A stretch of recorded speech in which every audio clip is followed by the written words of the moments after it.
Elle était vêtue de blanc, mais ses yeux appelaient à l'aide. Rosalie May, 19 ans, se tenait devant l'autel de la chapelle Sainte-Marie, les mains tremblantes, tandis que Cornelius Blackwood, 60 ans Cornelius Blackwood, âgé de 60 ans, tendait vers elle des doigts qui ressemblaient davantage à des griffes. Toute la ville de Cedar Ridge s'était rassemblée pour assister à ce qu'elle appelait un mariage, mais ce que Thorne Delaney voyait depuis le dernier banc n'était rien d'autre qu'un enlèvement légal. Thorne était arrivé en ville ce matin-là sans intention d'y rester.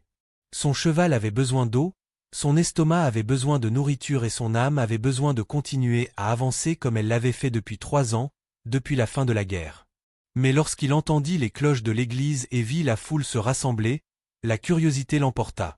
En voyant cette jeune femme être livrée comme du bétail à une vente aux enchères, quelque chose au fond de sa poitrine s'enflamma.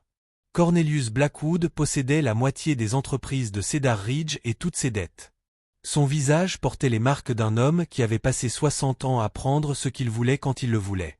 Le costume qu'il portait coûtait probablement plus cher que ce que la plupart des familles gagnaient en un an, mais il ne pouvait pas cacher l'éclat prédateur dans ses yeux alors qu'il regardait Rosalie comme si elle était son prochain repas.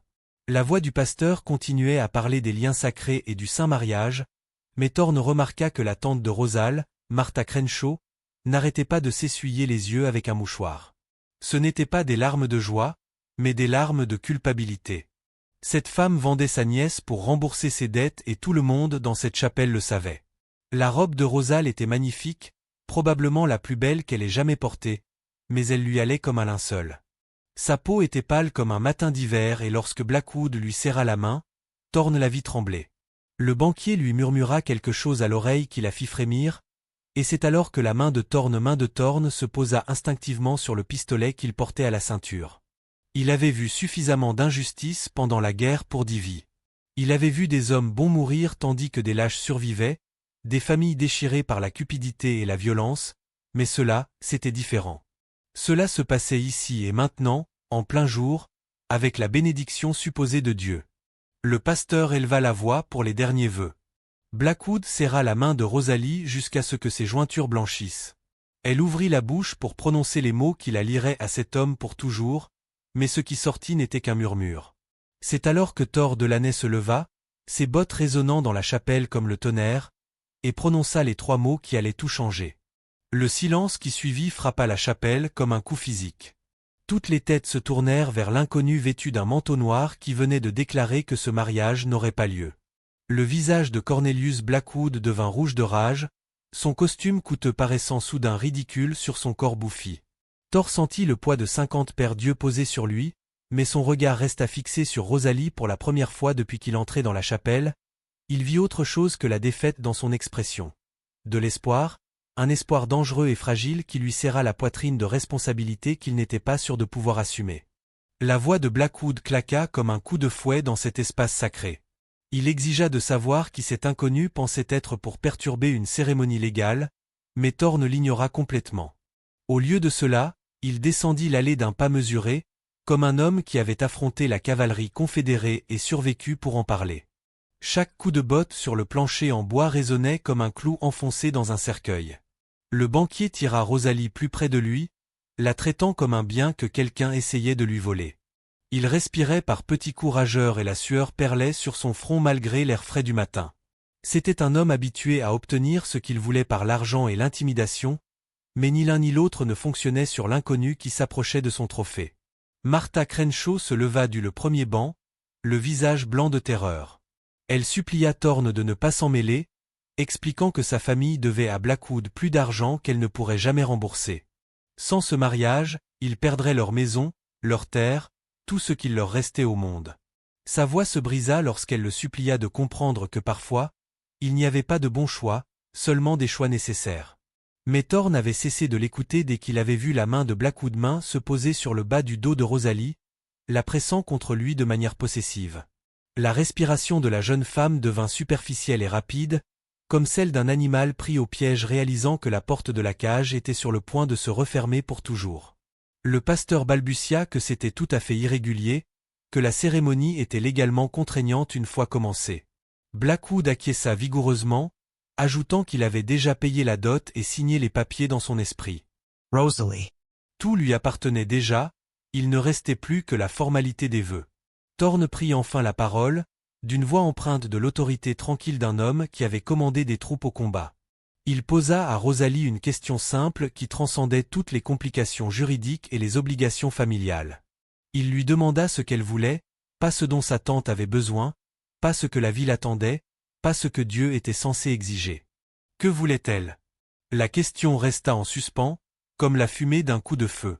Rosalie en tropa les lèvres, mais aucun son n'en sortit.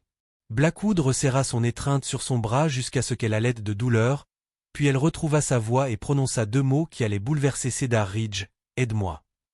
Ces 2 mots sortis de la bouche de Rosalie frappèrent la chapelle comme un coup de foudre. L'assemblée éclata en halètements et en chuchotements, mais la réaction de Cornelius Blackwood réagit rapidement et brutalement. Il tendit la main et lui saisit la mâchoire, la forçant à le regarder tandis qu'il lui sifflait qu'elle commettait la plus grande erreur de sa vie. Le masque de respectabilité civilisée finit par tomber complètement de son visage. La main de Thorne a mis la main sur son arme avant même que Blackwood ait fini de parler. Le clic métallique du chien armé fit taire toutes les voix dans le bâtiment. Il ordonna au banquier de lâcher la jeune fille d'un ton qui avait autrefois commandé à des hommes de charger sous le feu de l'artillerie. C'était une voix qui exigeait une obéissance immédiate, mais Blackwood n'était pas n'importe qui, c'était Cornelius Blackwood et il possédait cette ville jusqu'au dernier clou des bancs de l'église. Il relâcha Rosalie, mais s'approcha de Thorne, suffisamment près pour que l'inconnu puisse sentir l'odeur du whisky dans son haleine malgré l'heure matinale. Il informa Thorne qu'il se faisait un ennemi de la mauvaise personne, que ce mariage aurait lieu avec ou sans son accord. Le banquier claqua des doigts et 4 hommes en costume se levèrent de différents bancs de la chapelle. Ce N n'étaient pas des habitants de la ville, mais des hommes de main engagés, des tueurs professionnels habillés pour avoir l'air respectables. Thorne les compta rapidement, remarquant leur position grâce au renflement révélateur sous leurs vestes. 4 contre 1, il avait déjà affronté des situations plus difficiles, mais jamais dans une maison de Dieu avec une femme innocente prise entre 2 feux. Martha Crenshaw tomba à genoux en sanglotant que cela allait tout les ruiner. Elle supplia Rosalie de reconsidérer sa décision, de penser à sa petite sœur restée à la maison qui mourait de faim sans l'argent de Blackwood. Le poids de la responsabilité familiale pesait sur les épaules de la jeune femme comme un moulin à eau. Son moment de rébellion commença à s'effriter sous le poids de la réalité de ce que son choix allait coûter. Rosalie regarda Thorne et sa tante, son moral s'effondrant en temps réel. Elle commença à s'excuser pour retirer sa demande d'aide, mais Thorne l'interrompit. Il lui posa une autre question, qui révéla qu'il comprenait mieux sa situation qu'elle ne elle. Il lui demanda pourquoi elle avait des bleus au poignet, ce qu'elle avait essayé de cacher sous ses longs gants blancs. L'assemblée se tourna pour regarder les mains de Rosalie. Elle baissa instinctivement ses manches, mais il était trop tard. Plusieurs femmes assises au premier rang avaient vu les marques violacées et leurs expressions passèrent de la confusion à l'horreur. Il ne s'agissait pas seulement d'argent et de mariage, mais de quelque chose de bien plus sombre. Le visage de Blackwood pâlit à mesure que ses secrets commençaient à être révélés. Il aboya un ordre à ses hommes, leur demandant d'éloigner immédiatement le fauteur de troubles, mais alors qu'il s'approchait de Thorne, les portes de la chapelle s'ouvrirent brusquement. Le shérif Wade Morrison entra, son insigne reflétant la lumière du matin qui filtrait à travers les vitraux. Derrière lui se tenaient 3 adjoints, tous armés et l'air déterminé. Mais ce que le shérif dit ensuite fit froid dans le dos à tout le monde. La voix du shérif Morrison trancha la tension comme une lame dans de la soie. Il annonça qu'il avait un mandat d'arrêt contre Thorne Delaney, recherché pour vol à main armée, vol de bétail et meurtre de 2 hommes à El Paso. La récompense était de $500, mort ou vif. La chapelle fut plongée dans un silence choqué. Rosal pâlit lorsqu'elle réalisa que l'homme qui essayait de la sauver était un hors-la-loi recherché. L'expression de Blackwood passa de la rage à une satisfaction sauvage. Il dit au shérif d'arrêter immédiatement ce criminel et de remettre le mariage sur les rails, mais Thorne ne broncha pas. Il garda la main près de son arme et les yeux rivés sur le représentant de la loi. Il demanda à Morrison combien Blackwood le payait, car les shérifs honnêtes n'interrompaient généralement pas les mariages sur la base d'avis de recherche vieux de 3 ans. L'accusation resta en suspens comme de la fumée de poudre. Morrison serra les mâchoires, mais il le nia pas. Au lieu de cela, il ordonna à ses adjoints d'encercler Thorne. Le hors-la-loi se retrouva pris au piège. Entre les hommes de loi armés et les tueurs à gages de Blackwood, les murs se refermaient rapidement et une femme innocente se trouvait au milieu de ce qui allait devenir un bain de sang. Rosalie s'avança soudainement, sa robe de mariée bruissant comme des feuilles d'automne. Elle déclara que si Thorne était arrêté, elle raconterait à tout Cedar Ridge ce que Cornelius Blackwood lui avait fait subir pendant leurs fiançailles. Sa voix tremblait, mais ses mots avaient le poids d'une vérité désespérée. Le banquier Inc. devint livide. Il tenta de la faire taire, mais elle retira ses gants et montra à l'assemblée ses poignets. Des ecchymoses violacées marquaient sa peau pâle comme des marques d'infamie. Elle retroussa ses manches, révélant d'autres marques sur ses avant-bras. Les femmes présentes dans la chapelle poussèrent des cris d'horreur et plusieurs hommes se levèrent de leur siège, le regard meurtrier. Blackwood balbutia que la jeune fille était hystérique, qu'elle s'était blessée elle-même pour échapper à ses obligations familiales, mais son explication semblait creuse, même à ses propres oreilles.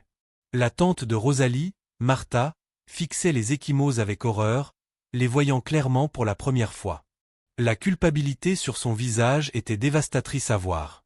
Thorne profita de cette distraction pour dire à Morrison qu'arrêter Blackwood reviendrait à laisser un homme violent en liberté. Il demanda au shérif si c'était le genre de loi qu'il voulait représenter. La question fit mouche et la main de Morrison retirèrent la main de son arme, mais Blackwood n'en avait pas fini. Il sortit un pistolet de la poche de son gilet et le pressa contre la tempe de Rosalie. Sa voix devint aussi froide que le vent d'hiver lorsqu'il annonça que le mariage aurait lieu immédiatement ou que la jeune fille mourrait sur l'autel. Tous ceux qui se trouvaient dans la chapelle pouvaient aller au diable, y compris le shérif et ses adjoints corrompus. Le masque du banquier était complètement tombé. C'était le vrai Cornelius Blackwood, un prédateur qui jouait un jeu civilisé jusqu'à ce que quelqu'un menace de le démasquer. Il était désormais acculé, et les animaux acculés sont les plus dangereux. Rosalie ferma les yeux, acceptant que sa tentative de sauvetage n'avait fait qu'empirer les choses. Thorne sentit le poids familier des choix impossibles s'abattre sur ses épaules. Sauver la jeune fille et mourir sous une pluie de balles, ou la laisser épouser un monstre pour vivre un jour de plus. La chapelle retint son souffle, attendant de voir ce que le hors-la-loi allait choisir. Si vous étiez Thor, que feriez-vous? Prendriez-vous le risque tout dans une fusillade qui pourrait tuer des innocents, ou trouver un autre moyen de sauver Rosalie? Dites-le moi dans les commentaires, j'ai besoin de savoir quel camp vous choisissez, car la décision que Thorne allait prendre allait soit faire de lui un héros, soit les faire tuer tous les deux. Thorne leva lentement la main, comme s'il se rendait. Il dit à Blackwood qu'il avait raison, qu'une seule fille ne valait pas la peine de mourir. Ces mots avaient un goût amer dans sa bouche, mais il avait besoin que le banquier baisse sa garde. Rosalie s'ouvrit brusquement et la trahison qu'il reflétait le blessa plus profondément qu'aucune balle n'aurait pu le faire. Mais alors que Blackwood se détendait légèrement, appuyant plus fort le daringé contre la tempe de Rosalie tout en se réjouissant de sa victoire, Thorne croisa le regard de Martha Crenshaw. La femme, rongée par la culpabilité, observait la terreur de sa nièce avec une horreur grandissante. Lorsque Thorne fit un signe de tête presque imperceptible en direction de la lampe à huile suspendue près de l'autel, la compréhension passa dans ses yeux désespérés. Martha s'effondra soudainement dans ce qui semblait être un évanouissement, heurtant le lampadaire. Le lourd luminaire en laiton se renversa et se brisa sur le sol en bois. L'explosion de verre et de flammes plongea la chapelle dans le chaos, les gens se précipitant pour éviter le feu qui se propageait et les éclats de verre. Dans cette fraction de seconde de confusion, Thorne se déplaça comme l'éclair. Il plongea vers Blackwood, le plaquant par la taille et les plaquant tous les deux au sol. Le daringé tira sans danger dans le plafond de la chapelle, faisant pleuvoir des éclats de bois sur l'assemblée hurlante. Le shérif Morrison cria à tout le monde de sortir alors que les flammes commençaient à lécher les bancs en bois. Les tueurs à gages se retrouvèrent pris entre le feu et la foule paniquée, incapables de tirer clairement sur Thorne sans toucher des innocents. Le piège soigneusement orchestré s'était transformé en chaos en quelques secondes. Thorne roula loin de Blackwood et tira Rosalie derrière l'autel alors que les balles commençaient à siffler. Les hommes du banquier avaient décidé que des témoins morts ne pourraient pas témoigner et ils ouvrirent le feu sur tous ceux qui auraient pu en voir trop. Morrison et ses adjoints se mirent à couvert derrière les bancs. Finalement contraint de choisir entre l'argent sale et des vies innocentes, Blackwood rampait vers son daringé à terre, le nez en sang à l'endroit où Thorne l'avait plaqué. Son costume coûteux était déchiré et sale, ses cheveux soigneusement coiffés pendaient sur son visage comme des ficelles mouillées. Il hurla à ses hommes de tuer tout le monde et de brûler la chapelle avec les corps à l'intérieur, mais ces tueurs à gages découvrirent que le shérif Morrison était peut-être corrompu, mais qu'il n'était pas un lâche. Les adjoints du shérif avaient l'expérience du combat acquise pendant la guerre et ils ripostèrent avec une précision mortelle. L'un des hommes de Blackwood s'effondra immédiatement, serrant son épaule et hurlant de douleur. Thorne saisit la main de Rosal et désigna la porte latérale qui menait au cimetière. Le feu se propageait désormais plus rapidement et bientôt, tout le bâtiment serait englouti. Ils avaient peut-être 2 minutes avant que la chapelle ne devienne leur tombeau, mais la porte se trouvait à 10 mètres de là, à travers une zone de guerre où volaient les balles et se propageaient les flammes. Rosalie regarda les flammes qui bloquaient leur chemin, puis le visage déterminé de Thorne. Elle lui serra la main et lui murmura qu'elle lui faisait entièrement confiance, mais alors qu'il se préparait à tenter une course désespérée, Cornelius Blackwood trouva son daringer et le pointa directement sur le dos de Thorne. Si vous aimez cette histoire, abonnez-vous à la chaîne. Martha Crenshaw vit Blackwood lever le daringer vers sa nièce et l'homme qui tentait de la sauver. La femme qui avait vendu sa propre famille pour de l'argent trouva soudain quelque chose qui valait la peine d'être défendu. Elle saisit un lourd chandelier en laiton sur l'autel et l'abattit sur le poignet de Blackwood au moment où il appuyait sur la gâchette. Le tir manqua sa cible, mais le cri de douleur et de rage du banquier de douleur et de rage résonna dans la chapelle en feu. Son poignet se plia dans un angle anormal et le daringer glissa sur le sol dans les flammes qui se propageaient. Martha se tenait au-dessus de lui, le chandelier levé, les larmes coulant sur son visage, alors qu'elle choisissait enfin sa nièce plutôt que ses dettes. Thorne tira Rosalie vers la porte latérale, mais 3 autres hommes de Blackwood bloquaient leur chemin. Ce n'étaient pas les hommes en costume de la chapelle, mais l'équipe de renfort, des tueurs au visage impassible qui attendaient dehors au cas où les choses tourneraient mal. Leur chef, un homme balafré au regard vide, dit à Thorne de lui remettre la fille et qu'il mourrait peut-être rapidement. Mais le shérif Morrison apparut derrière les tueurs à gages, son insigne brillant à la lueur du feu. Quel que soit l'accord qu'il avait conclu avec Blackwood, il était désormais oublié. Le premier devoir d'un homme de loi devait avant tout protéger les innocents, et Morrison s'était enfin souvenu de qui il était avant que la corruption ne ronge son âme. Son arme de pacification cultuelle parla 2 fois, abattant 2 des tueurs à gages avant qu'il n'ait le temps de réagir. Le 3e homme se retourna vers Morrison, mais Thorne était déjà en mouvement. Des années passées à survivre en tant que hors-la-loi lui avaient appris à reconnaître les opportunités et à les saisir sans hésitation. Il sortit son arme et tira une balle en plein cœur du dernier tueur avant que celui-ci ne puisse blesser le shérif qui venait de leur sauver la vie. La fumée remplissait désormais la chapelle, rendant la respiration difficile et la visibilité presque impossible. Le feu avait atteint la croix en bois derrière l'autel et des morceaux enflammés du plafond commençaient à tomber comme une pluie infernale. Thorne attrapa Rosalie par la taille et la porta à moitié, la traîna à moitié vers la porte du cimetière. Ils sortirent en courant du bâtiment en feu dans l'air frais du matin, haletant et toussant. Derrière eux, la chapelle qui avait été le témoin de tant de mariages et de baptêmes était consumée par les flammes qui s'élevaient vers le ciel comme des doigts accusateurs.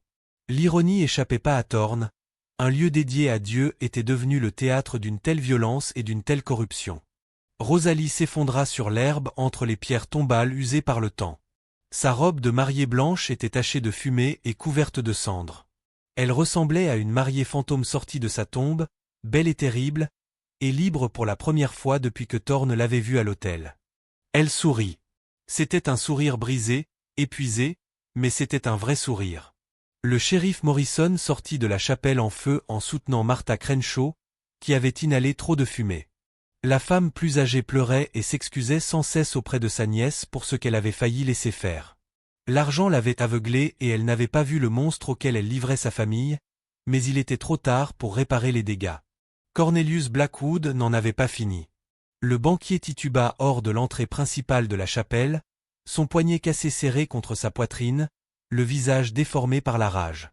Il hurla qu'il était le propriétaire de cette ville et de tous ses habitants. Le shérif Morrison s'était peut-être retourné contre lui, mais d'autres hommes de loi lui devaient encore des faveurs. Ce haine n'était pas fini. Thorne aida Rosalie à se relever et regarda la chapelle en feu, puis la femme qu'il avait risqué sa vie pour sauver. Il lui dit qu'elle était libre maintenant, que Blackwood ne pourrait jamais la forcer à se marier après ce qui s'était passé ici aujourd'hui, mais les mots suivants de Rosal changèrent à nouveau tout.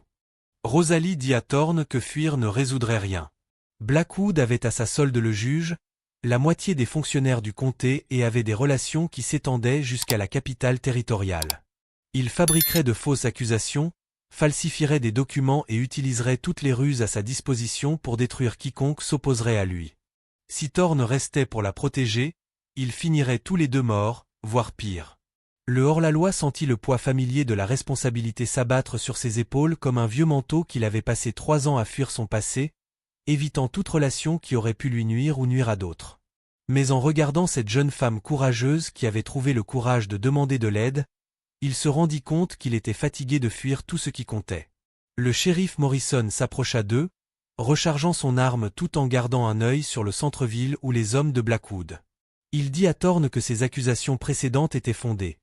Le banquier l'avait payé pour fermer les yeux sur diverses activités illégales, mais voir ce que Blackwood avait tenté de faire à une jeune fille innocente lui avait ouvert les yeux sur la profondeur de sa chute.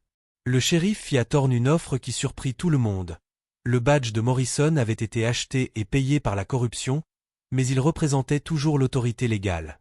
Si Thorne restait et aidait à nettoyer Cedar Ridge, Morrison s'assurerait que ces vieilles affiches de recherche disparaissent à jamais. Un nouveau départ pour un homme qui avait mérité sa rédemption. Martha Crenshaw se releva péniblement, toussant encore à cause de la fumée. Elle regarda sa nièce, les larmes coulant sur son visage couvert de suie, et implora son pardon pour ce que la cupidité l'avait poussée à faire. La ferme familiale était de toute façon perdue. Les prêts de Blackwood avaient été conçus pour être impossibles à rembourser.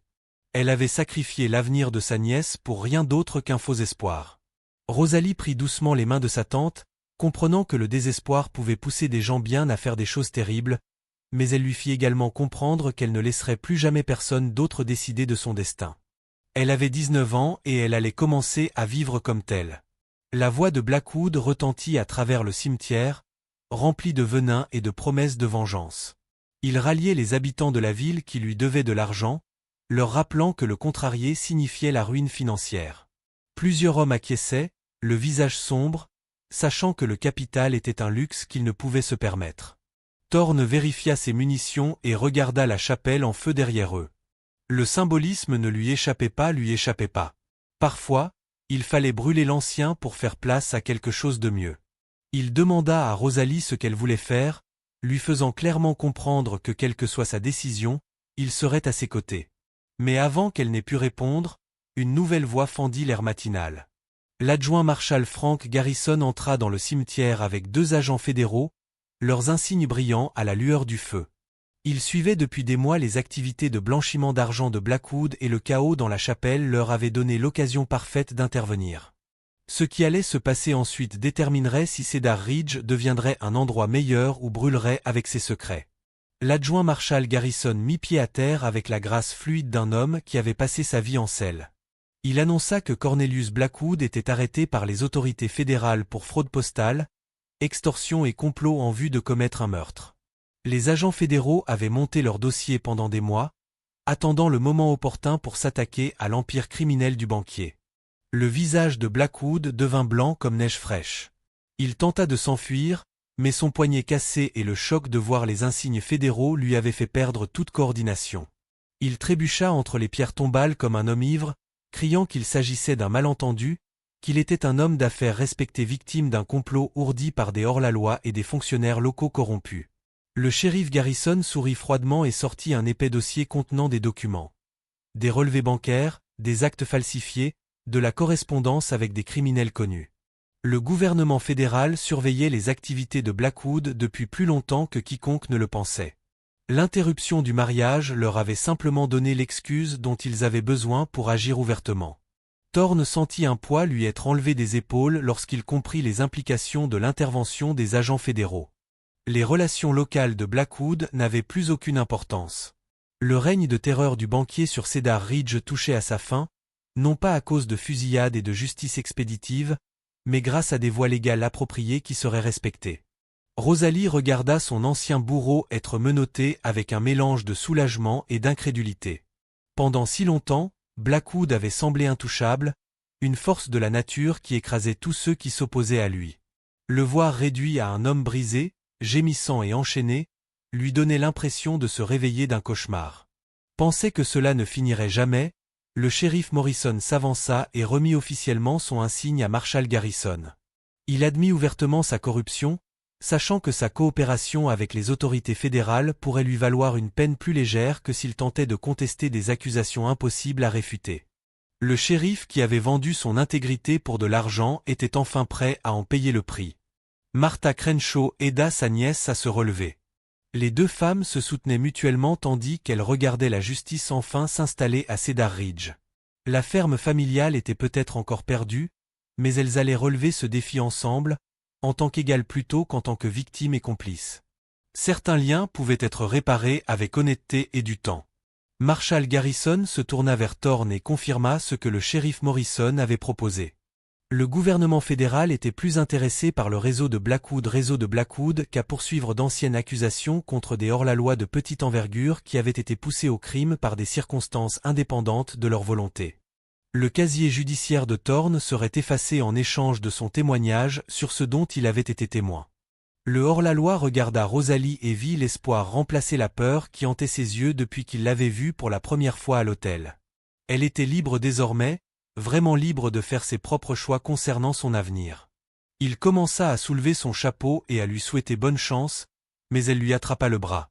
Rosalie lui dit qu'une femme seule au monde était confrontée à des défis différents mais tout aussi dangereux que le mariage avec un monstre. Elle lui demanda si un hors-la-loi repenti pourrait envisager de rester à Cedar Ridge pour aider à reconstruire ce que la corruption avait presque détruit. La ville aurait besoin de personnes bienveillantes prêtes à s'opposer au prochain Blackwood qui tenterait de prendre le contrôle. Thorne ressentit quelque chose qu'il n'avait pas éprouvé depuis des années. La possibilité d'appartenir à un endroit, de faire partie de quelque chose de plus grand que la simple survie.